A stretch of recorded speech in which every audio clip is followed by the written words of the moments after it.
From Mistress to Queen, Camilla's title is official. And will a new Netflix film on Andrew bring more embarrassment? And is his ex-wife planning another tell-all book? All this and more coming up on today's episode of Palace Confidential. I'm Jo Elvin, and joining me on the panel is Charlotte Griffiths, editor-at-large of The Mail on Sunday, and veteran royal correspondent, broadcaster and biographer Robert Jobson.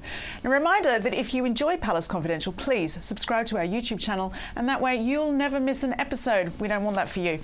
Well, it is a month now until the King's coronation at Westminster Abbey, and at 74, Charles is our oldest king to be crowned, and this week we've had more details from the palace, including a brand new portrait. Robert Jobson, coming to you first, what's being revealed about that ceremony and who's involved? Well, they do what the palace always do to try and build up the tension. Well, it's working. Drip, it's working drip, for me. Drip, drip, little piece of information. We've got that we know it's going to be a smaller ceremony, but they've introduced the exocet missile here. Prince George is going to have a key role. He's going to be a page to the king, and we've got the names of the other pages. But the fact that he's there, you've got that continuity with the crown. Also, we've got other little details, like it's going to be, which the White House put out, that the president's not coming.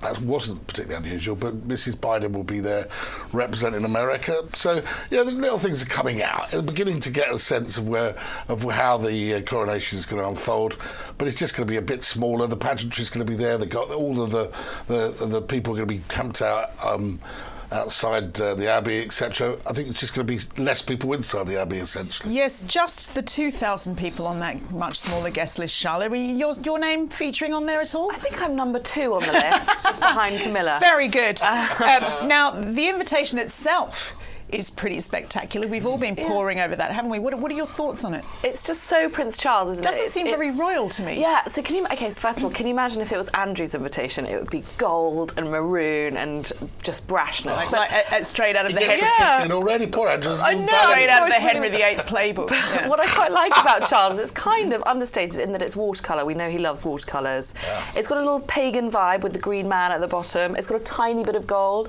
but I just think it's very Charles. And it's recycled. Of course it's recycled. Of course it is. It's got a little nod to wildflowers and nature. I'm amazed it doesn't come with a little packet of seeds to grow actually, something. You do get those invites. There's an idea the palace can have that. Okay, they owe you some money for that one. What do we think? Just want to circle back to this thing about Biden. Why is the president not coming?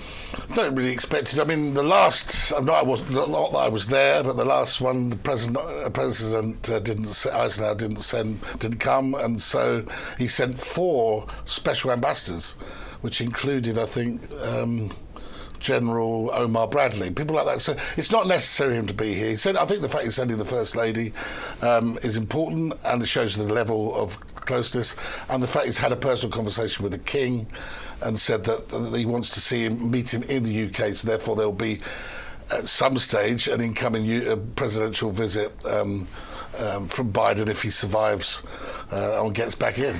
So who do we think will be in those coveted front row seats? Is the jockeying happening behind the scenes as we speak? I think there is some. There's 3 seats that haven't been allocated. Is that right, Jobbo? Oh, is that Harry? I wonder who they could be. Meghan. 1, 2, 3. Yeah. Absolutely. Well, the other special representative from America is Meghan Markle and Harry, who we still don't know whether they're going to be there or not. The King and Queen of Montecito. They have been invited. That's what we know. Yeah. It's it's a little rude, isn't it, that we don't know. We don't know. Maybe they have responded, crossed through it, returned to sender. We don't know, but they have been invited. And I think that if the longer they don't say they're either coming or not coming, it's detracting from the coronation. Surely the palace would just like to answer the question. I think so. And for 2 people who don't like drama, supposedly, it's just adding more drama to this whole thing. Why can't they just say the RSVP date's been and gone, and nobody seems to be any the wiser? And I think the palace would tell us if they knew. Right. Really would tell us if they knew, and I do think it is getting to the point where it's beginning to turn it into a bit of a poppy show. Do you think that if they do come, there could be a role of some sort for our newest prince and princess, Archie and Lilibet? I actually have been told that they can't make a decision about whether the kids will have a role until Harry and Meghan confirm. Right. The fact they've left it so late to confirm means there probably won't be a role for their kids because it's so late young, now. Aren't they? Still, they are quite young, but there's probably a chicken and egg situation where they're offended their kids haven't been invited, which is the case. But the palace are also saying, well, we can't invite their kids because we don't know whether their parents are coming. And if they knew their parents were coming a few weeks ago, maybe they would have found a way to incorporate Archie. I'm sure that is the truth. Yeah, I'm sure that is exactly the point. But also, I think that, Archie maybe, but, Louis will be there. Well, Louis, we saw Louis in the Jubilee. He was the star for the media, but when he, it's a long process, to be in the Abbey for that period of time, and they just get distracted. So look, I think it's going to be my focus. I think will be, it's quite impressive how George is going to sort of have to step up and do this. All eyes are going to be on him, of course they are, and I'm sure he's, the grandparent Carol and Mike will be speaking to him as well as the King. Well, we know how he's spending his half term, don't we? Rehearsing. What an exciting half term. Yeah. But I've probably been the other Charlotte, Princess Charlotte, telling him exactly what he's supposed to be doing. She seems to be organising him from a very early age. Yeah, she'd be brilliant at the coronation. She's very sort of studied. Speaking of authoritative Charlotte, so I'm going to come to you. A new portrait for a new title for our Queen, Camilla. They must be confident, the palace, that any residual historical anger towards Camilla and her past romance with Charles has dissipated, do you think? I think so. I think it'd be very churlish to look at that portrait. They're so relaxed and happy in each other's company. It'd be very churlish to look at it and think, oh, these are two people that shouldn't be together, and feel residual anger towards her. I just think Hugo Bonan's done a brilliant job, captured them in the Blue Room, just looking relaxed and happy, not smug, just sort of two people that are meant to be together. And I think my generation can't really understand why there was any anger. I know my grandfather used to always get a curse Camilla because he's just of that age. But to me, and everyone I know of my generation, possibly except Prince Harry, sort of think of them as star-crossed lovers who've done a bloody good job of making it work. At the end of the day, it was a great photograph. I thought they looked at one. And the King. Her trajectory is extraordinary. I think a lot of. I'm lucky enough to have been on the tours, been on the flights with them, and she's a very personable lady, and she knows what her position is. The focus is on the King. It will be on the King, but there's been a lot of nonsense written, actually, to be fair, about this whole business of her being Queen Camilla, because the Queen quite rightly said she's the Queen Consort. That's fine, and then we all use that title in that transition period when we still think of Queen Elizabeth. But so was Queen Elizabeth the Queen Mother. She was Queen Consort. So was Queen Mary. So was Queen Alexandra. The difference is that it's quite simple, really. She's not a Queen Regnant. She's not Elizabeth II, Queen Victoria, Queen Anne. They were Queen Regnants. They are equivalent of a king. Now that's the point. That is the point. The reason Parliament, which is sovereign, doesn't allow the husband of a Queen Regnant to be called a king is because they said he would be getting above himself, have too much power, and that's why that's always been kept that way. But a king marries his queen, but the Queen is not someone who will ever reign. The only person who had a joint reign was William and Mary, and they were cousins. And William reigned on after Anne died. That's it. The rest, it's quite distinct. So all this stuff about, she's now being called Queen Camilla, it's no different. I mean, let's put it this way. In history, Henry VIII had 6 wives. All of them were Queen Consort. And let's be honest, Queen Anne Boleyn was most unpopular, but she was still Queen because she was married to a king, and that's otherwise you're detracting from his status. If I get married, then my wife technically is Mrs. Jobson. She may want to be called something else, whatever. But that is her name. Her name is Mrs. Robert Jobson. That's the status. And so a king has a queen, and that's it. Let's hope it fares better for Camilla than it did for any of Henry's wives. Or any of mine. Yeah, exactly. But Robert, now it's so fortunate you're here because you've written a book called Our King, Charles III, The Man and the Monarch Revealed, published by John Blake. We have a copy right here. Lovely. If you can see that. Congratulations on that. That looks fantastic.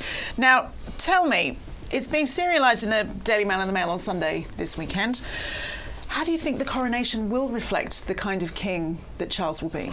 Well, I think we're already seeing it. The numbers are down in terms of the people inside the Abbey. I think there'll be more people from his from the work, his patronages and his work that has been done as the longest-serving Prince of Wales, where he strove to improve the lots of many young people from all sorts of diverse backgrounds, and I think that will be reflected in the Abbey. So there'll be less I think, political figures there. There'll be more restrictions to, but not so many plus ones, less MPs, less lords, less ermine.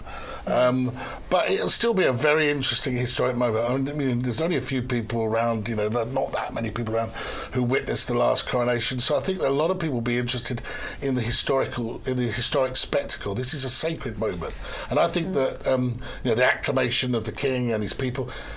There aren't any coronations really anywhere else anymore. And I think this is going to be the eyes of the world once again will be on Great Britain, and I think we'll put on a show, and I think a lot of people will find it quite interesting. Even though it's a 1,000-year-old monarchy, I think it's a very interesting moment in history. Something's just occurred to me while you've been speaking, and that it's normal practice, isn't it, to invite prime ministers past and present. I mean, that's going to be a crowded old row this year, isn't it? Well, Liz gets about, doesn't she? Yeah.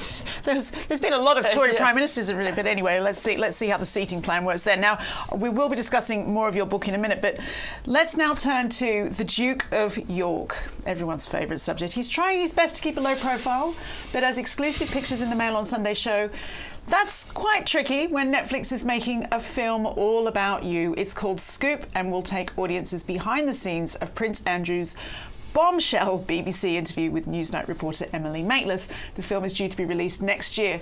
Charlotte, the actor Rufus Sewell is playing Andrew. This reminds me of perhaps if there was a film about me and they cast Margot Robbie. A little bit incongruous there. Perfect. That would be the There's a lot of prosthetics going on. No, I mean, I dread to think how long he takes in the makeup chair every morning. The resemblance is pretty great. Yeah, and I hate to say it, he's really handsome when he's not being Prince Andrew. No, Rufus Sewell, he's gorgeous. He was really handsome. I said this earlier. I proved to Charlotte in the 70s he was all right. When Andrew had a beard. When he came off when the Falklands War, came off with the rose in his mouth. If you're doubting me, viewers, Google Prince Andrew young 70s. Randy Andy. With beard. Yeah. He was handsome with a beard in the 70s. Yeah, but it's in all, the 70s. All but anyway, but Rufus Sewell is currently handsome and yet playing... And 8 years younger than Prince Andrew, but they've made him look much older, much more jowly. He's just transformed. It's great. But, good actor, isn't he, Rufus Sewell? Good actor. I mean, I'm excited. I think Billy Piper's a brilliant actor. So do you think, Robert, the Palace will see this as an unwelcome distraction in the run-up to the coronation? Probably a silly question, really, isn't it? No, anything to do with Epstein, this interview, the disastrous interview, Andrew, is all a distraction. But they just have to ride through it. It's inevitable that it's going to be made into a movie. It's an incredible moment in history and probably the biggest mistake out of everything he did was have the arrogance to go on there and deal with it in such a terrible way, and then go on to tell the Queen that he thought he did a good job. It went well. Yeah, let's just all pause to take that in for a minute. Oh, job done. The public's Queen going to had love no it. idea. Replaying in my mind the moment he said, where Emily asked him, would you disown Epstein now? And he goes, but still, no, I wouldn't. Because he's too honourable. He's too honourable, Charlotte. But do you think this could all add fuel to the speculation that Andrew is keen to write his own book and tell his side of the story? If he's determined, to tell his side of the story again, I think the only format would be a book if I was advising him, because when he opens his mouth, it's just a disaster. So every not a time. podcast. Not a podcast, not a radio interview, not a TV interview. Come on here. He needs somebody to heavily edit what he writes down through a ghostwriter. And so if he was going to do something, a book would be the best option. The trouble with that is that opens up a whole new can of worms, because no matter what the legal contracts you've got Virginia Giuffre, everything. She's then entitled to do her book. Her book comes out. Nobody will believe one side or the other. I think actually on this particular case, they're pretty much as bad as each other in terms of reliable witnesses.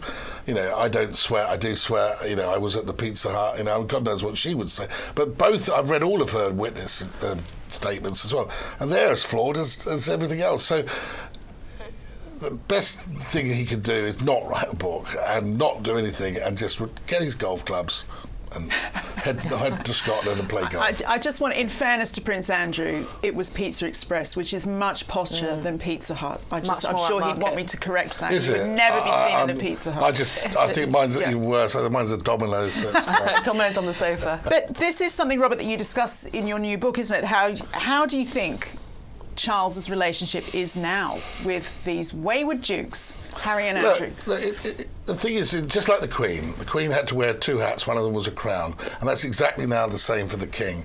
He has to make judgments on behalf of the monarchy, and he has to make judgments as a family member. Now, the thing about Charles and his brothers is there was a big age gap between them, so really, there's 10 years between Andrew and Anne, and he is much closer to Anne. And I think that there's always been even maybe a little bit of jealousy, funny enough, with his more good-looking younger brother Andrew in his day. But now I don't think there's any animosity as a brother. And equally with Edward, although they're not that close. I think that the issue here is that the King has to be very clear that this is going to, if this carries on, it's continually going to damage the monarchy, and you have to separate it. But they were at Sandringham. Sarah Ferguson, his ex-wife, was at Sandringham at Christmas. She had dinner.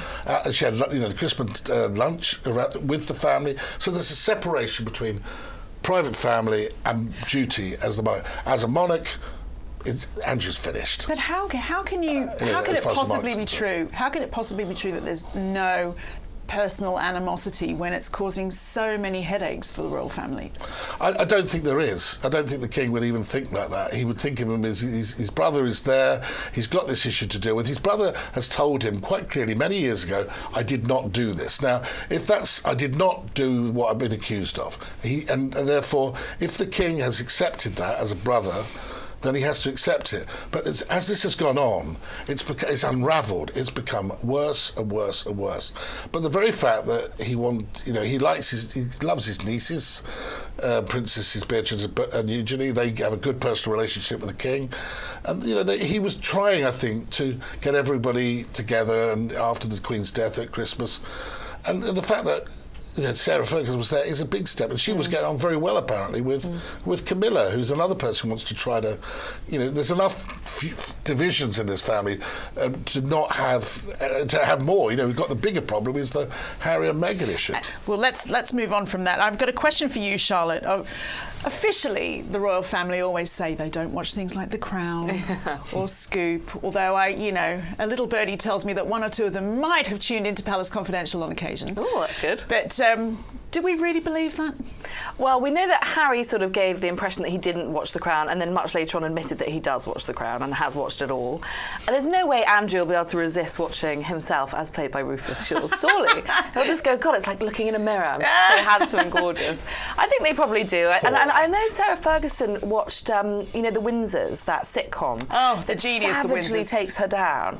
And she was actually really upset by it. Oh, was she? Yeah. Oh, but it was very funny. Once. Sorry, Fergie. I know. Yeah. I mean, they do Fergie brilliantly. It was a bit harsh on her. Yeah, she said it really upset her. Sarah's, I think she's a nice person. Right? Sarah told me that it reminded her of Spitting Image back in the 80s, and it brought it all back. That's and sort of gave her like exactly PTSD feeling, so she couldn't bear watching it, but she did. So I don't believe them. I think they all do watch it. I'm actually possibly not Charles. I don't think Charles would watch The Crown. I don't think he watches television, right? That's my impression. Having a good time. Yeah. He's reading a good historical novel, but not Fergie's. Or gardening. Anyway, well, that's sorted out. Now, moving on to historic high fashion mixed with some of today's most iconic red carpet looks. Crown to Couture is the new blockbuster exhibition at Kensington Palace. The state apartments have been transformed into a royal runway of designer threads, highlighting the parallels between Georgian court fashion and modern celebs such as Beyoncé, Lizzo and Lady Gaga. The Daily Mail's royal editor Rebecca English made me very jealous by getting an exclusive behind-the-scenes look this week.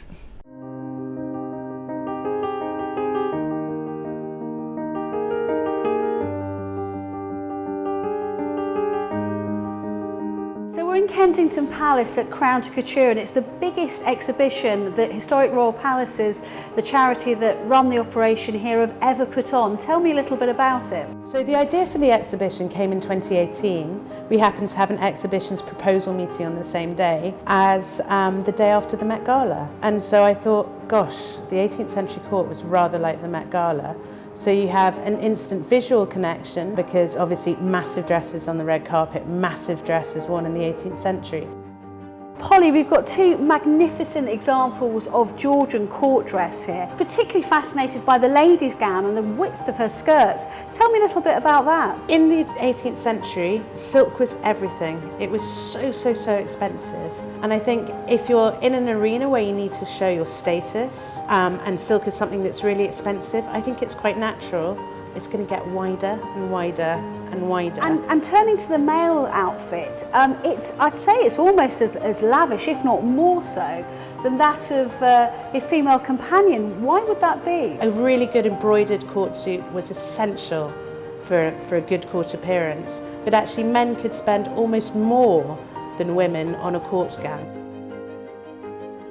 Well, this is a really modern gown, but actually very historical in sweep. So what famous person wore it and why? So this was worn by the singer Billie Eilish, and really it was a bit of a rebranding moment for her. She'd just released her album Happier Than Ever, and she was kind of presenting herself in a slightly more grown-up guise. It ties in beautifully to a historic gown that we have in the room as well, which was worn by a young woman called Lady Helen Robertson of Ladykirk.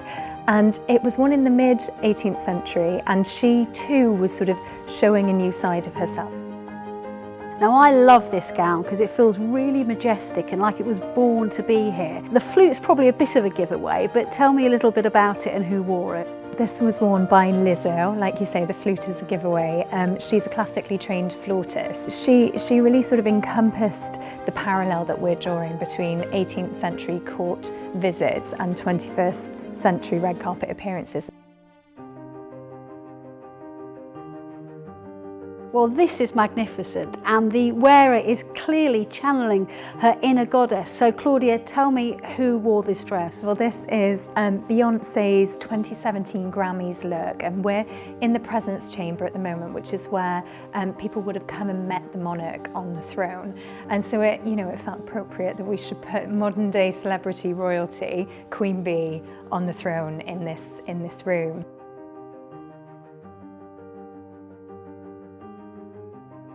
From Charles II to Beyoncé and Lizzo, it's all here under one very special royal roof. Rebecca English there, and for more info and tickets head to the Historic Royal Palace's website. That's www.hrp.org.uk. That link is on your screen now. Staying with royal women, the Duchess of York could be writing another tell-all book. Sarah Ferguson has already written 2 memoirs, My Story, published in 1986, just months after her divorce from Andrew, and then Finding Sarah in 2011, which came after a bout of financial woes. Robert, Prince Harry has previously said, hilariously, that the worst thing a member of the royal family could do is write a memoir. And so, could this be a potential new headache? Just another one for the royal family?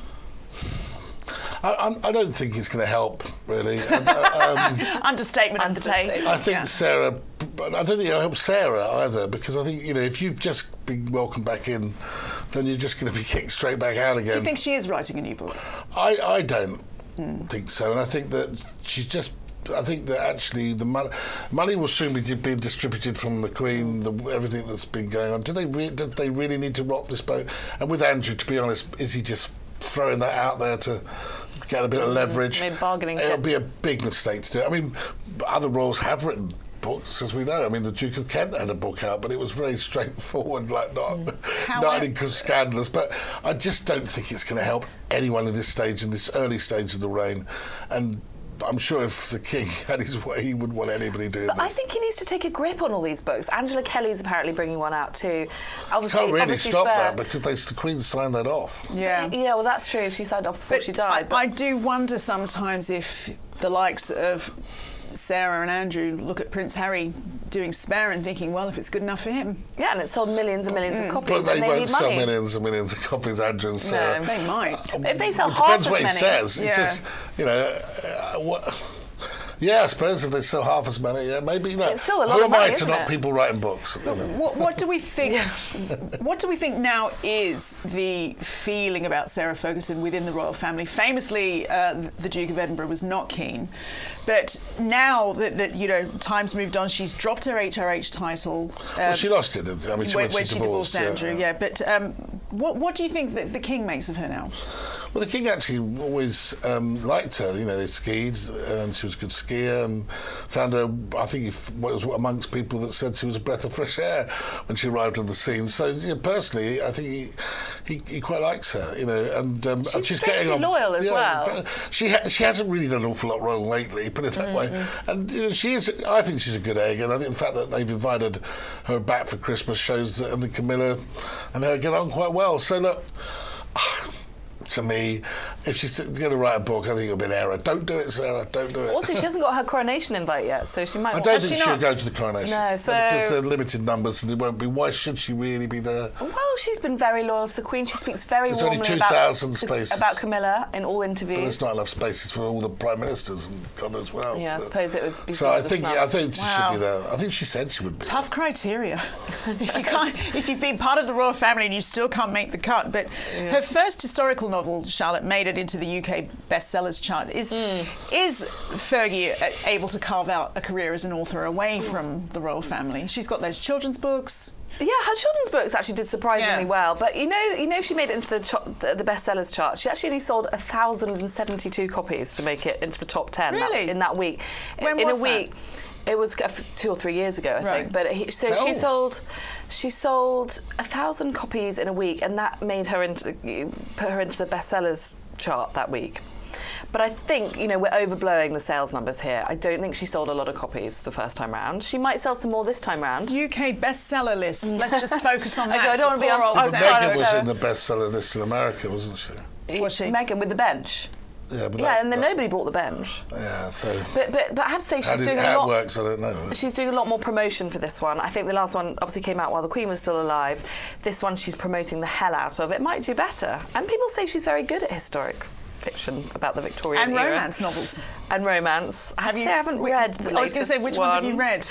Okay, neither of them. Robert? I read My Story. Long time ago. No, I haven't Not read my that. story, her story about my story. Yeah. But, you know, good on her for at least not writing about herself and writing, you know, trying to find another way. Yeah. I have read Harmony by the King.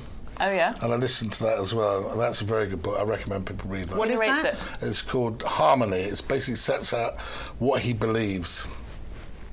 With Tony Juniper. He wrote it as Prince Wales about 10 years ago. Oh, interesting. Very, very.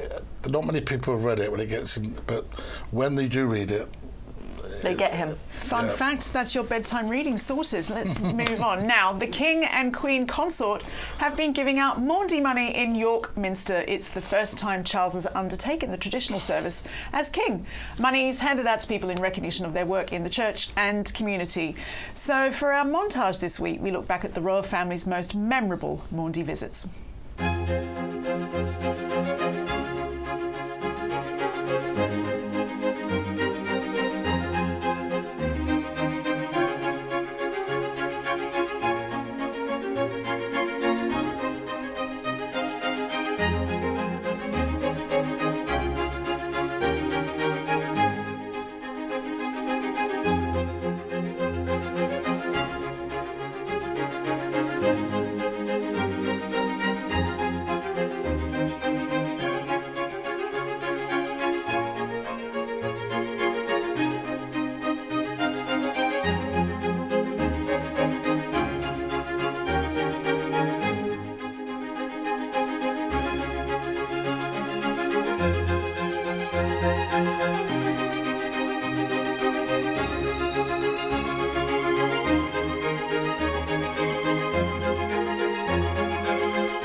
Well, sadly, that's all we have time for today. A reminder that Robert's new book is called Our King, Charles III, the Man and the Monarch Revealed. It's out on the 13th of April, so you can check that out and you can pre-order it on the link below. My thanks to you, Robert and Charlotte Griffiths, and of course to you for watching. Bye for now.